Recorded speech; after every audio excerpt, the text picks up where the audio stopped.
Welcome back. We're joined tonight by our political insiders, the Republican strategist Kevin Harley and Democratic strategist Mark Singal. Charlie's not here. He, in fact, is in Washington, D.C. Is that right? Yes, Charlie is not here because he was at the president for the Eagles celebration that did not take place, but he took part in the other celebration that the president conducted today. Well, great to have you guys here, of course. I'm in for Rob. So let's talk a little bit about that celebration and how that went down. Do you think the president made the right call? Well, I think it's predictable what I'm going to say. I thought it was childish. I thought it was dumb. And in fact, I like what Mayor Kenney said. You have to remember that these are players who stand up for the causes they believe in. They contribute in meaningful ways to the community, and they respect the diversity of they represent the diversity of our nation. These are good guys who are not against the flag. They're not against the anthem. They don't like Trump very much. So he canceled the event because he threw a party and people didn't want to come. It's that simple.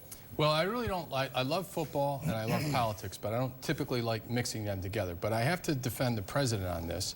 The Eagles said they were going to send 85 people, and then they find out last night that they're sending about 10. So the president felt like he was being disrespected, that the White House was being disrespected, and I think he made the appropriate decision. He believes that the players very clearly should stand up, place their heart on their hand on their heart, and say the Pledge of Allegiance, or and stand up for the national anthem. So what kind of effect do you think the president will have this decision on the league in general?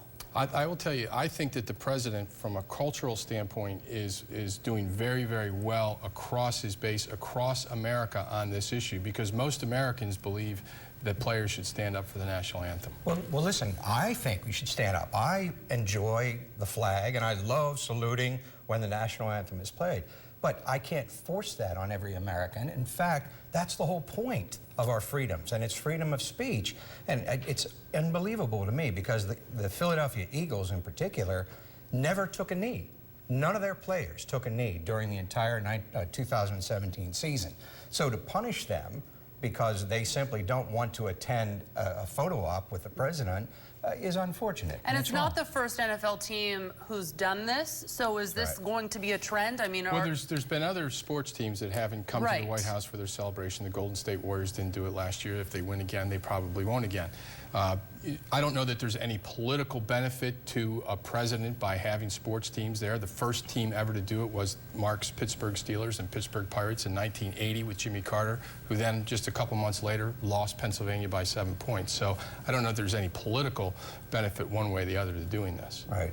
I just have to say once again that it's wrong to distort what happened and say that it's about the flag and it's about the national anthem. That simply isn't true. It's about what Kevin said. They had less attendees than they thought, so his pride was hurt and he canceled the event. I'm not used to this kindness on this segment.